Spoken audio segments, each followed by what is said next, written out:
నమస్కారం ETV news కి స్వాగతం ముందుగా ముఖ్యాంశాలు వైసీపీ ప్రభుత్వ పెద్దల అండతోనే రేషన్ దందా గ్రీన్ ఛానల్ ద్వారా బియ్యం విదేశాలకు తరలింపు సర్కారుకు నివేదిక సమర్పించిన విజిలెన్స్ విభాగం అమరావతిలో నిర్మాణాలకు వడివడిగా అడుగులు మరో 8,821 కోట్ల పనులకు సిఆర్డీ అథారిటీ ఆమోదం ఇప్పటికే 11,467 కోట్లకు అనుమతి నేడు రేపు అమరావతిలో కలెక్టర్ల సదస్సు ప్రభుత్వ లక్ష్యాలపై దిశానిర్దేశం చేయనున్న సీఎం శాఖల వారీగా సమీక్షించనున్న చంద్రబాబు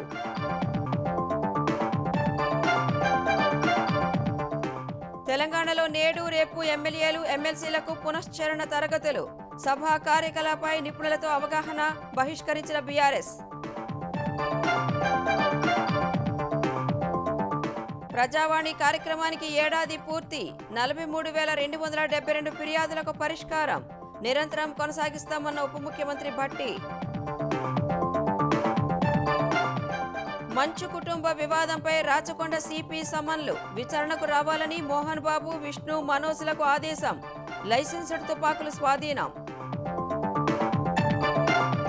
ఇండి కూటమిలో కాంగ్రెస్ పై సన్నగిల్లుతున్న నమ్మకం మమతా నాయకత్వానికి లాలు మద్దతు పార్టీ ఎంపీలు స్పందించవద్దన్న రాహుల్ గాంధీ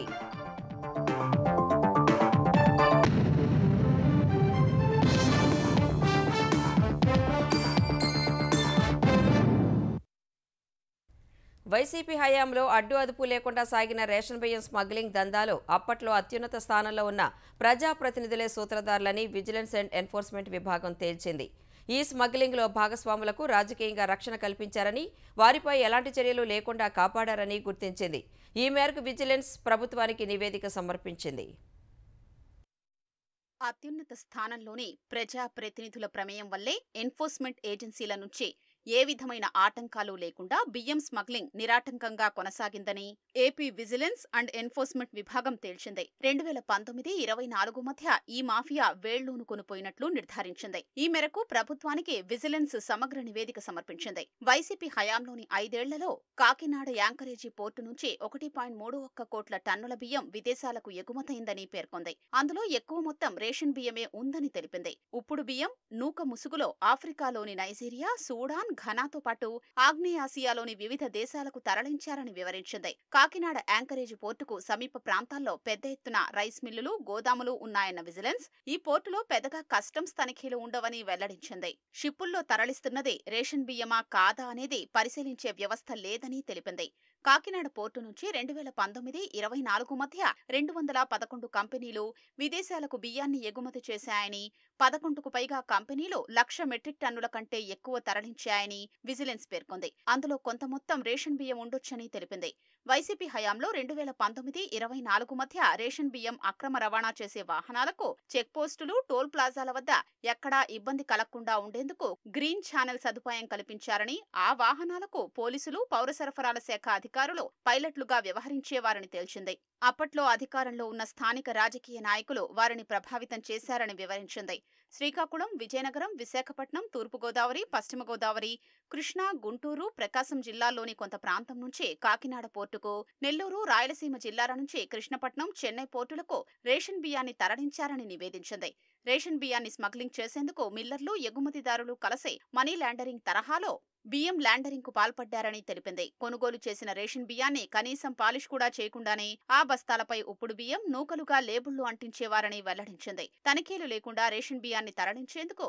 ఈ కుట్రను అమలు చేశారని పేర్కొంది కస్టమ్ హౌస్ ఏజెంట్ల సహకారంతో తప్పుడు ధృవీకరణలతో ఈ బియ్యాన్ని విదేశాలకు ఎగుమతి చేశారని తెలిపింది కూటమి సర్కారు ఏర్పడ్డాక ఈ ఏడాది జూన్ జూలై నెలల్లో కాకినాడ జిల్లాలోని వివిధ పోలీస్ స్టేషన్ల పరిధిలో రేషన్ బియ్యం స్మగ్లింగ్ పై 13 కేసులు నమోదు చేశారు ఈ కేసుల్లో 49,546 టన్నుల బియ్యాన్ని సీజ్ చేశారు రేషన్ కార్డుదారుల నుంచి కిలో 10 రూపాయలకే బియ్యం కొని మిల్లులకు చేర్చి పాలిషింగ్ చేసి ఎగుమతిదారులకు కిలో 26 రూపాయలకు విక్రయిస్తున్నారని విజిలెన్స్ తేల్చింది వాటిని ఎగుమతిదారులు కిలో 50 రూపాయల ధరకు ఆఫ్రికా దేశాలకు పంపుతున్నట్లు వెల్లడించింది వాటిని ప్రీమియం క్వాలిటీ పేరుతో ఆఫ్రికా దేశాల్లో కిలో 120 నుంచి 150కి విక్రయిస్తున్నట్లు విజిలెన్స్ పేర్కొంది రాజధాని అమరావతిలో నిర్మాణ పనులు వేగవంతం చేసేందుకు ఆంధ్రప్రదేశ్ సర్కార్ వడివడిగా అడుగులు వేస్తోంది. సిఆర్డీఏ అథారిటీ సమావేశంలో ఇప్పటికే ఆమోదించిన 11,467 కోట్ల పనులకు అనుమతినిస్తూ ప్రభుత్వం ఉత్తర్వులు ఇచ్చింది. మరో 8,821 కోట్ల విలువైన పనులు, మౌలిక వసతులకు తాజాగా సిఆర్డీఏ అథారిటీ పచ్చజెండా ఊపింది. మొత్తం 20,000 కోట్ల రూపాయల పనులను పట్టాలెక్కించేందుకు అంగీకరించింది. ముఖ్యమంత్రి చంద్రబాబు అధ్యక్షతన జరిగిన 42వ సిఆర్డీఏ అథారిటీ సమావేశంలో మరో 8,821 కోట్ల రూపాయల మేర రాజధానిలో పనులు చేపట్టేందుకు ఆమోదం తెలిపారు. ట్రంక్ రోడ్లు, ఎల్పీఎస్ లేఅవుట్లు, మంత్రులు, జడ్జిల బంగ్లాల నిర్మాణం చేపట్టేందుకు వీలుగా సిఆర్డీఏ అథారిటీ అనుమతి మంజూరు చేసింది. ప్రధాన ట్రంక్ రోడ్లను 4,521 కోట్లతో, ఎల్పీఎస్ లేఅవుట్ల రహదారులను 3,807 కోట్లతో నిర్మించేందుకు సిఆర్డీఏ అథారిటీ అనుమతి ఇచ్చింది. ప్రస్తుతం 236 కిలోమీటర్ల పొడవైన లేఅవుట్ల రోడ్లకు అంగీకారం తెలిపింది. 97.5 కిలోమీటర్ల మేర ట్రంక్ రోడ్ల నిర్మాణానికి అథారిటీ ఆమోదం తెలిపింది. జగన్ మూడు ముక్కలాట కారణంగా ఈ పనులకు ధరలు పెరిగి ప్రభుత్వంపై అదనపు భారం పడిందని సిఆర్డీఏ అథారిటీ సమావేశం తర్వాత ఆంధ్రప్రదేశ్ పురపాలక శాఖ మంత్రి నారాయణ చెప్పారు. 41 అథారిటీ మీటింగు 42 కలిసి 20,292 కోట్ల 46 లక్షలకి యాక్చువల్గా ఇవ్వటం జరిగింది. లేఅవుట్స్లో లీడ్ పెరిగింది. అంటే వాళ్ళకి కావాల్సిన గ్రావెల్ అది అనుకున్న దానికి అంతకుముందు దానికంటే కూడా ఇప్పుడు దూరంగా పోవాల్సి వస్తుంది. దానివల్ల 6% కాస్ట్ పెరుగుతుంది. రోడ్లకు సంబంధించి ఎస్ఆర్ రోడ్లు సుమారుగా 29% పెరుగుతుంది. జిఎస్టీ 6% పెరిగింది. ఏడీసీ రోడ్లలో, సిఆర్డీఏ రోడ్లలో కానీ ఓవరాల్గా తీసుకుంటే ఒక 45% పెరుగుతుంది ఎన్ని కలిసి. మరోవైపు అమరావతిలో చేపట్టాల్సిన 11,467 కోట్ల విలువైన 20 సివిల్ పనులకు ఆమోదం తెలుపుతూ ప్రభుత్వం నిన్ననే ఉత్తర్వులు జారీ చేసింది. ఈ పనులకు సిఆర్డీఏ అథారిటీ ఇదివరకే ఆమోదం తెలిపింది. ప్రపంచ బ్యాంక్, ఆసియా అభివృద్ధి బ్యాంక్ సంయుక్తంగా ఇవ్వనున్న రుణంతో ఈ పనులు చేపట్టేలా కార్యాచరణ రూపొందించారు. గెజిటెడ్, నాన్ గెజిటెడ్ అధికారులు, ఉద్యోగుల నివాస అపార్ట్మెంట్లు, ఐఏఎస్ అధికారులు, ఎమ్మెల్యే, ఎమ్మెల్సీ నివాసాల నిర్మాణం పూర్తికి నిధుల విడుదలకు ఆమోదం తెలిపారు. ప్రభుత్వ కాంప్లెక్స్ నిర్మాణంలో భాగంగా టవర్లు, అసెంబ్లీ, రాజధాని పరిధిలో మౌలిక సదుపాయాల నిర్మాణానికి ఈ నిధులు వెచ్చించాలని నిర్ణయించారు. అమరావతిలోని కొండవీటివాగు, పాలవాగు వెడల్పు చేయడంతో పాటు శాఖమూరు, నీరుకొండ వద్ద రిజర్వాయర్ నిర్మాణం కోసం 1,585 కోట్లు సిఆర్డీఏ వెచ్చించనుంది. హ్యాపీనెస్ట్ ప్రాజెక్టులో భాగంగా 12 టవర్లతో 1,200 అపార్ట్మెంట్ల నిర్మాణానికి 984 కోట్లు మంజూరు చేసింది. రాజధానిలో వరద నీటి కాలువలు, డ్రైన్లు, నీటి సరఫరా నెట్వర్క్, సివరేజ్, యుటిలిటీ డక్టులు, పాదచారుల బాట, సైకిల్ ట్రాక్ ఏర్పాటుకు నిధులను వెచ్చించాలని నిర్ణయం తీసుకున్నారు. విశాఖ మహానగరాభివృద్ధి సంస్థ వీఎంఆర్డీఏలో కొత్తగా విలీనమైన 13 మండలాల బృహత్తర ప్రణాళికకు ఆమోదం లభించింది. VMRDA chairperson M V Pranav Gopal నేతృత్వంలో జరిగిన సమావేశంలో పలు ప్రాజెక్టులకు ఆమోదం తెలిపారు. బృహత్తర ప్రణాళికలో భోగాపురం విమానాశ్రయానికి చేరడానికి వీలుగా ప్రతిపాదించిన 15 రోడ్లు నిర్మించాలని నిర్ణయించారు. యలమంచిలి, నర్సీపట్నం మున్సిపాలిటీలకు, నెల్లిమర్ల గ్రామ పంచాయతీలలో రహదారులు, కాలువలు, ఇతర అభివృద్ధి పనులు చేపట్టేందుకు 9 కోట్లు కేటాయించారు. సుమారు 200 కోట్ల వ్యయంతో కేంద్ర ప్రభుత్వం వీఎంఆర్డీఏ 90:10 నిష్పత్తిలో తీరం కోతకి గురికాకుండా చేపట్టే పనులకు ఆమోదం తెలిపారు. మధురవాడ వద్ద 2.7 ఎకరాల్లో క్రీడా సముదాయం నిర్మించాలని నిర్ణయించారు. రుషికొండ వద్ద పీపీపీ విధానంలో హ్యాబిటేట్ సెంటర్ నిర్మించేందుకు ఆమోదం తెలిపారు. రుషికొండ, గంభీరాల వద్ద యువత కోసం వాటర్ స్పోర్ట్స్ ప్రాజెక్టు ఏర్పాటుకు అంగీకారం తెలిపారు. అనకాపల్లి దగ్గర 7.68 ఎకరాలలో హెల్త్ సిటీ నిర్మాణానికి ఆమోదముద్ర వేశారు. అనకాపల్లి జిల్లా తొంపాలలో కన్వెన్షన్ సెంటర్ నిర్మాణానికి వీఎంఆర్డీఏ 2.68 కోట్లు కేటాయించింది. ఆంధ్రప్రదేశ్ సచివాలయంలో ముఖ్యమంత్రి చంద్రబాబు అధ్యక్షతన నేటి నుంచి 2 రోజులు కలెక్టర్ల సమావేశం జరగనుంది. 6 నెలల పాలనలో చేపట్టిన అభివృద్ధి, సంక్షేమ కార్యక్రమాలు, స్వర్ణాంధ్ర విజన్ 2047 డాక్యుమెంట్, నూతన పాలసీలు వంటి అంశాలపై సీఎం దిశానిర్దేశం చేయనున్నారు. వచ్చే 4.5 ఏళ్లు ఎలాంటి లక్ష్యాలతో ముందుకు వెళ్లాలనే అంశంపై చర్చించనున్నారు. ఈ సదస్సులో మంత్రులు, 26 జిల్లాల కలెక్టర్లు, 40 శాఖల అధిపతుల నుంచి చంద్రబాబు అభిప్రాయాలు తీసుకోనున్నారు. నేడు ఆర్టీజీఎస్, వినతుల పరిష్కారం, గ్రామ వార్డు సచివాలయాలు, వాట్సాప్ గవర్నెన్స్, పాజిటివ్ పబ్లిక్ పర్సెప్షన్పై చర్చిస్తారు. తరువాత వ్యవసాయం, పశుసంవర్ధక, హార్టికల్చర్, పౌర సరఫరాలు, అడవులు, జలవనరులు, పంచాయతీరాజ్, సెర్ప్, పట్టణాభివృద్ధి, సిఆర్డీఏ, శాంతి భద్రతలు వంటి అంశాలపై సమీక్షించనున్నారు. రెండో రోజు పరిశ్రమలు, ఐటీ, విద్యుత్, మానవ వనరులు, రవాణా, రోడ్లు, భవనాలు, హౌసింగ్, ఆరోగ్యం అంశాలపై సీఎం చర్చించనున్నారు. అనంతరం ఎస్సీ, ఎస్టీ, బీసీ, మైనార్టీ, మహిళా సంక్షేమం, రెవెన్యూ, ఎక్సైజ్, గనులు, జిల్లా అభివృద్ధి ప్రణాళికలు వంటి అంశాలపై చంద్రబాబు సమీక్ష నిర్వహిస్తారు. తెలంగాణ ప్రభుత్వం అమలు చేస్తున్న ప్రజావాణి కార్యక్రమం విజయవంతంగా ఏడాది పూర్తి చేసుకుంది. ప్రగతి భవన్ను జ్యోతిరావు పూలే ప్రజాభవన్గా మార్చిన సర్కార్ అక్కడే ప్రజల నుంచి ఫిర్యాదుల స్వీకరణ కొనసాగిస్తోంది. ప్రస్తుతం ప్రతి మంగళవారం, శుక్రవారం ప్రజావాణి నిర్వహిస్తున్నారు. ఏడాదిలో 84 ప్రజావాణి సదస్సులు జరిగాయి. మొత్తం 82,955 ఫిర్యాదులు అందగా 62% పరిష్కరించినట్లు ప్రభుత్వం తెలిపింది. ఉద్యోగుల సర్వీస్ అంశాలకు సంబంధించిన 4,713 ఫిర్యాదులు సహా 34,970 ఫిర్యాదులను వివిధ శాఖలకు పంపించారు. రేషన్ కార్డులు తదితర ప్రభుత్వం విధానపర నిర్ణయాలు తీసుకోవలసినవి వాటిలో ఎక్కువగా ఉన్నాయి. ఫిర్యాదులను ఎప్పటికప్పుడు ప్రజావాణి పోర్టల్లో అప్లోడ్ చేస్తున్నారు. గల్ఫ్ దేశాల్లో ఉంటున్న వారి సమస్యల పరిష్కారానికి ప్రత్యేకంగా ప్రవాసీ ప్రజావాణి కూడా నిర్వహిస్తున్నారు. ఏడాదిలో 43,272 ఫిర్యాదులను ప్రభుత్వం పరిష్కరించడంతో లబ్ధిదారుల్లో ఆనందం వ్యక్తమవుతోంది. ప్రజావాణికి ఏడాది పూర్తయిన సందర్భంగా లబ్ధిదారులు ప్రజాభవన్లో కలుసుకుని తమ ఆనందాన్ని పంచుకున్నారు. ప్రభుత్వానికి ప్రజావాణి ఇన్ఛార్జ్ చిన్నారెడ్డి, నోడల్ అధికారి దివ్య, కోఆర్డినేటర్ రాకేష్ రెడ్డికి ధన్యవాదాలు తెలిపారు. సమస్యతో వచ్చిన వారికి వీలైనంత వరకు పరిష్కారాలు చూపిస్తున్నట్లు మంత్రులు, అధికారులు చెబుతున్నారు. ఈ ప్రజావాణి నిరంతరం కొనసాగుతుంది. ఎన్ని ఇబ్బందులు వచ్చినా ఈ ప్రజావాణిని నడిపిస్తాం. ప్రజల సమస్యల పరిష్కారం కోసం ప్రజావాణి అనేటువంటి నమ్మకం ప్రతి పౌరుడికి రాష్ట్రంలో కలిగే స్థాయి వరకు ఈ ప్రజావాణిని ముందుకు నడిపిస్తాం. పిటిషన్ని తీసుకున్న వెంటనే స్కాన్ చేసి పెట్టిన వెంటనే వాళ్ళకు ఒక SMS వెళ్తుంది వాళ్ళ రెఫరెన్స్ ఐడితో. ఇప్పుడు ఈరోజు వచ్చిన ప్రజలందరూ కూడా వాళ్ళు ఏం చెప్తారంటే డైరెక్ట్గా ఆఫీసర్స్ వాళ్ళని కాల్ చేశారని. సో కాల్ చేసి వాళ్ళు అక్కడక్కడికే పిలిపించి స్పందన ఇవ్వాలి. ప్రాబ్లం సాల్వ్ అయిన తర్వాత దాని గురించి రాసి వాళ్ళకి రిటర్న్ పిటిషన్ కూడా మళ్ళీ ఇవ్వాలని కూడా మేము ఆదేశాలు ఇవ్వడం జరిగింది. సో ఫర్ ఎగ్జాంపుల్ ఇక్కడ మా దగ్గర రైతు ఉన్నారు, ఆయనకి డైరెక్ట్గా పట్టాదారు పాస్బుకే ఆయన చేతికి వచ్చేసింది. ఆయనకి ప్రొసీడింగ్స్ కూడా ఆయన చేతిలో ఇవ్వడం జరిగింది. ఇలా వాళ్ళకి ప్రొసీడింగ్స్ ఆర్ సంబంధించిన పరిష్కారం వాళ్ళకి డైరెక్ట్గా వాళ్ళ చేతికి అందిస్తుంది.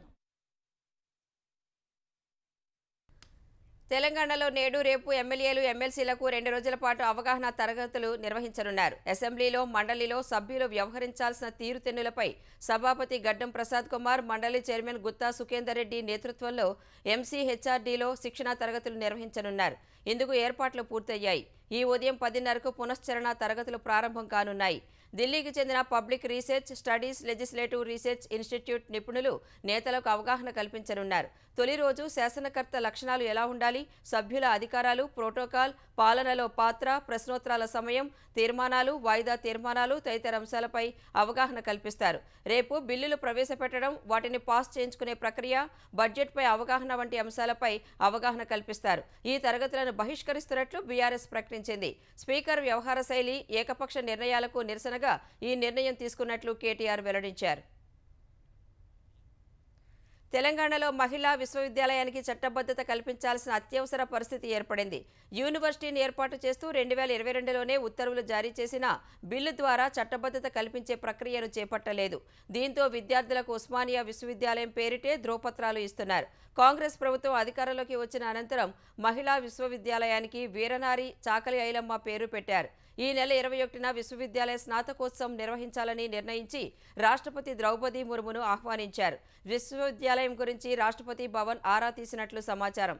చట్టబద్ధత, యూజీసీ గుర్తింపు లేకుండా స్నాతకోత్సవానికి రాష్ట్రపతి రావడం సరికాదనే అభిప్రాయం వ్యక్తమైంది. దీంతో విశ్వవిద్యాలయానికి తక్షణమే చట్టబద్ధత కల్పించాలని ప్రభుత్వం నిర్ణయించింది. న్యాయశాఖ సంబంధిత బిల్లును సిద్ధం చేసింది. ఈ బిల్లును త్వరలో శాసనసభలో ప్రవేశపెట్టనున్నారు. ఉభయ సభల్లో బిల్లు ఆమోదం పొందిన తర్వాత గవర్నర్ ఆమోదంతో మహిళా విశ్వవిద్యాలయానికి చట్టబద్ధత లభించనుంది. మంచు కుటుంబంలో వివాదాలు ముదరడంతో ఈ అంశంపై పోలీసులు దృష్టి పెట్టారు. నిన్న జలపల్లిలోని నివాసం వద్ద హైడ్రామా చోటు చేసుకోవడంతో ఏసీపీ లక్ష్మీకాంత్ రెడ్డి, సిఐ గురువారెడ్డి అక్కడికి చేరుకుని మోహన్ బాబు వాంగ్మూలం నమోదు చేసుకున్నారు. వివాదం నేపథ్యంలో మోహన్ బాబు పేరుతో జారీ చేసిన 2 లైసెన్స్డ్ తుపాకీలను పోలీసులు స్వాధీనం చేసుకున్నట్లు తెలిసింది. మోహన్ బాబు మీడియా ప్రతినిధులపై దాడికి దిగడంతో జల్లపల్లిలోని నివాసం దగ్గర మీడియా ప్రతినిధులు ధర్నాకు దిగారు. గేటు దగ్గర బైఠాయించి మోహన్ బాబు మీద కేసు నమోదు చేయాలని డిమాండ్ చేస్తూ పొద్దుపోయే వరకు ఆందోళన చేశారు. ఇంటి దగ్గర ఘర్షణ అనంతరం స్వల్ప అస్వస్థతకు గురైన మోహన్ బాబు గచ్చిబౌలిలోని ఒక ఆసుపత్రిలో చేరారు. వివాదం ముదరడంతో అదనపు జిల్లా మ్యాజిస్ట్రేట్ హోదాలో మోహన్ బాబు, మనోజ్, విష్ణులకు రాచకొండ పోలీస్ కమిషనర్ నోటీసులు జారీ చేశారు. ఈ ఉదయం 10:30కు వ్యక్తిగతంగా విచారణకు హాజరు కావాలని ముగ్గురిని ఆదేశించారు. జలపల్లి ఘటనపై సిపి విచారణ చేయనున్నారు. నేడు విష్ణు, మనోజ్ విచారణకు హాజరయ్యే అవకాశం ఉంది. మోహన్ బాబు ఆసుపత్రిలో చేరినందున ఆయన హాజరయ్యే అవకాశాలు కనిపించడం లేదు.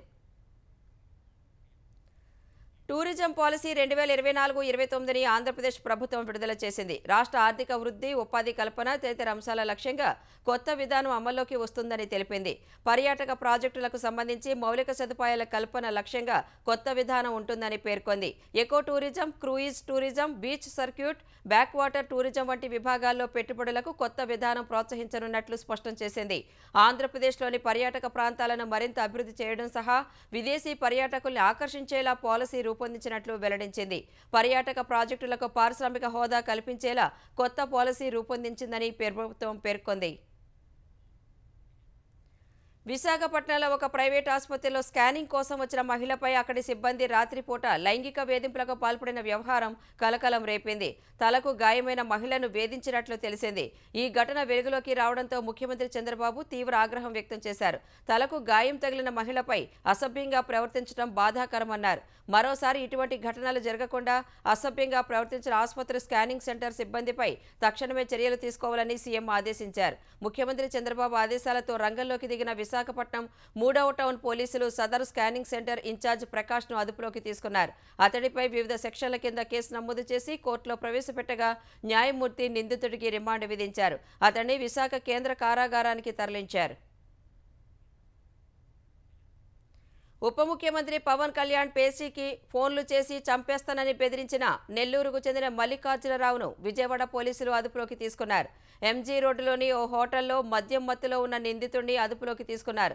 తాగుడుకు బానిస కావడంతో అతనికి ఒక కిడ్నీ పాడైంది. ఆరోగ్యం సహకరించనందున పోలీసులు అడిగే ప్రశ్నలకు సమాధానాలు చెప్పేందుకు ఇబ్బంది పడుతున్నట్లు తెలిసింది. ప్రముఖుల నెంబర్లు సంపాదించి వీలైతే వారిని కలిసేందుకు ప్రయత్నిస్తాడని, లేకుంటే వారికి ఫోన్లు, సందేశాలు పంపిస్తుంటాడని పోలీసులు గుర్తించారు. పవన్ కళ్యాణ్ పేషీతో పాటు గతంలో డీజీపీ, హోంమంత్రి అనిత తదితరులకు ఫోన్లు చేసినట్లు తేల్చారు. నిందితుడి కాల్ డీటెయిల్స్ రికార్డును పోలీసులు విశ్లేషిస్తున్నారు. ఎవరెవరికి ఫోన్లు చేశాడనే దానిపై దృష్టి సారించారు. నెల్లూరుకు చెందిన మల్లికార్జునరావును పెళ్లైన ఏడాదికే భార్య వదిలేసింది. ఉద్యోగం లేకపోవడం, రియల్ ఎస్టేట్స్ కలిసి రాకపోవడంతో తాగుడుకు బానిసగా మారిపోయాడు. నెల్లూరు, తిరువూరు, విజయవాడ, మంగళగిరి ప్రాంతాల్లో తిరుగుతూ అక్కలు, సోదరుడు ఇచ్చే డబ్బులతో జల్సాలు చేస్తుంటాడని గుర్తించారు. తిరువూరులో ఉన్న సోదరి చిరునామాతో ఆధార్, పాన్, సిమ్ కార్డు తీసుకున్నాడు. విశాఖపట్నంలో ఒక మహిళపై దాడి చేసిన ఘటనలో మల్లికార్జునరావుపై కేసు నమోదైంది. పవన్ను బెదిరించిన కేసులో పోలీసులు అతన్ని విచారిస్తున్నారు. బంజారాహిల్స్ పోలీసులు స్వాధీనం చేసుకున్న తన ఫోన్ను ఇప్పించాలని బీఆర్ఎస్ ఎమ్మెల్యే పాడి కౌశిక్ రెడ్డి హైకోర్టులో పిటిషన్ దాఖలు చేశారు. పోలీసులు తనపై కేసు నమోదు చేశారని, విచారణలో భాగంగా ఈ నెల 6న మాసప్ ట్యాంక్ వద్ద బలవంతంగా లాక్కున్న ఫోన్ను తిరిగి ఇప్పించాలని కోరారు. ఈ పిటిషన్పై జస్టిస్ బి విజయసేన్ రెడ్డి విచారణ చేపట్టారు.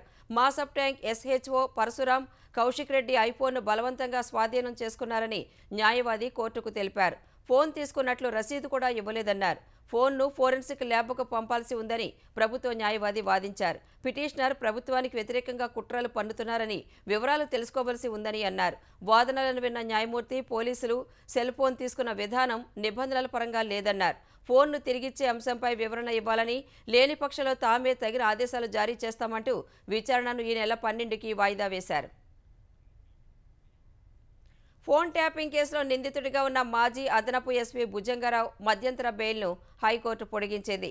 సోమవారం వరకు మధ్యంతర బెయిల్ను పొడిగించిన హైకోర్టు తదుపరి విచారణను వాయిదా వేసింది. అనారోగ్య సమస్యలతో బాధపడుతున్నందున మధ్యంతర బెయిల్ను పొడిగించాలని భుజంగరావు దాఖలు చేసిన పిటిషన్పై హైకోర్టు విచారణ నిర్వహించింది.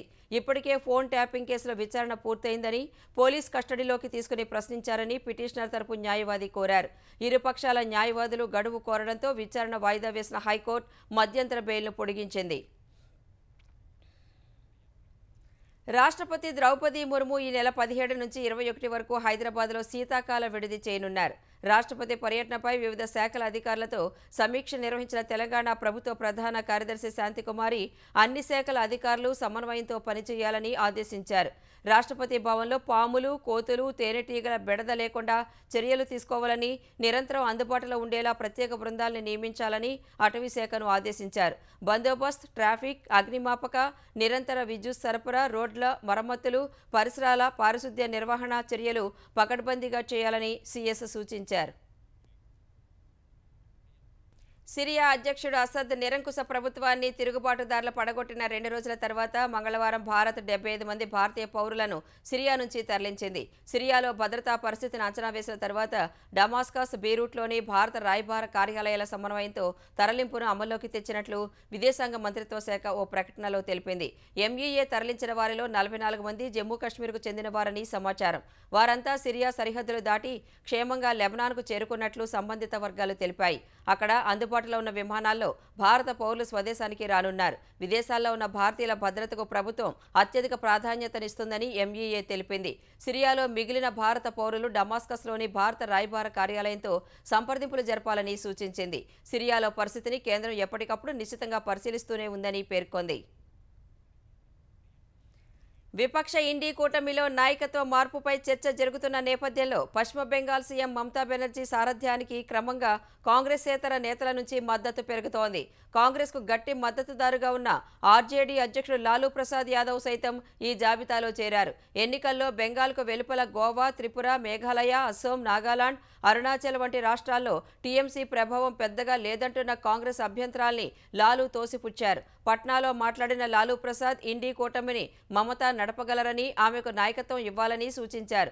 లోక్సభ ఎన్నికల్లో తన ప్రదర్శనతో ఆకట్టుకున్న ఇండీ కూటమి ఆ తరువాత జరిగిన హర్యానా, మహారాష్ట్ర ఎన్నికల్లో విఫలమవడంతో నాయకత్వ మార్పుపై భాగస్వాముల దృష్టి మళ్లింది. అవకాశం వస్తే కూటమిని నడపడానికి సిద్ధమని మమతా చెప్పగా Samajwadi party, NCP, SP, Shivsena, UBT నేతలు ఆమెకు మద్దతుగా గళం విప్పారు. మిత్రపక్షాల్లోని కొందరు నాయకులు ఇండీ కూటమి నాయకత్వంపై చేస్తున్న వ్యాఖ్యలపై స్పందించవద్దని కాంగ్రెస్ అగ్రనేత రాహుల్ గాంధీ ఆ పార్టీ ఎంపీలను కోరినట్లు తెలుస్తోంది. మహారాష్ట్ర అసెంబ్లీ ఎన్నికల్లో ఈవీఎంలలో అవకతవకలు జరిగాయన్న ఆరోపణలపై ఇండీ కూటమి నాయకులు సుప్రీంకోర్టును ఆశ్రయించనున్నారు. ఎన్నికల కమిషన్కు వ్యతిరేకంగా సుప్రీంకోర్టును ఆశ్రయించాలని నిర్ణయించినట్లు ఎన్సీపీ శరద్ పవార్ వర్గం నేత ప్రశాంత్ జగదాప్ ప్రకటించారు. పూణేలోని హడప్సర్ స్థానం నుంచి అసెంబ్లీ ఎన్నికల్లో ఆయన ఓటమి పాలయ్యారు. ఎన్సీపీ ఎస్పీ అధినేత శరద్ పవార్, ఆప్ కన్వీనర్ అరవింద్ కేజ్రీవాల్, ప్రముఖ న్యాయవాది కాంగ్రెస్ నేత అభిషేక్ సింఘ్వీతో సమావేశం అనంతరం ఈ నిర్ణయాన్ని తెలిపారు. బీజేపీ నేతృత్వంలోని మహాయుతి కూటమికి అనుకూలంగా ఈవీఎంలను తారుమారు చేయడం వల్లే తాము మహారాష్ట్ర ఎన్నికల్లో ఓడిపోయామని ఇండీ కూటమి ఆరోపిస్తోంది. 288 అసెంబ్లీ స్థానాలున్న మహారాష్ట్రలో ఇటీవల వెలువడిన ఎన్నికల ఫలితాల్లో మహాయుతి కూటమికి 235 సీట్లు రాగా మహావికాస్ అఘాడీ 46 స్థానాలకే పరిమితమైంది. మరోవైపు కాంగ్రెస్ డేటా అనలిటిక్స్ విభాగం చైర్పర్సన్ ప్రవీణ్ చక్రవర్తి మంగళవారం ప్రధాన ఎన్నికల కమిషనర్ రాజీవ్ కుమార్కు లేఖ రాశారు. మహారాష్ట్ర లోక్సభ, అసెంబ్లీ ఎన్నికలకు సంబంధించి అసెంబ్లీ నియోజకవర్గాల వారీగా ఓటర్ల జాబితాను ఎక్సెల్ షీట్ ఫార్మాట్లో కోరారు. పోలింగ్ కేంద్రాల వారీగా ఫామ్ 20 డేటాను సైతం అడిగారు. కేవలం 6 నెలల క్రితం జరిగిన లోక్సభ ఎన్నికలతో పోలిస్తే అసెంబ్లీ ఎన్నికల్లో నమోదు చేసుకున్న కొత్త ఓటర్లు, పోలైన ఓట్ల సంఖ్య అసాధారణంగా పెరిగినట్లు తాము డేటాను సమర్పించినట్లు గుర్తు చేశారు.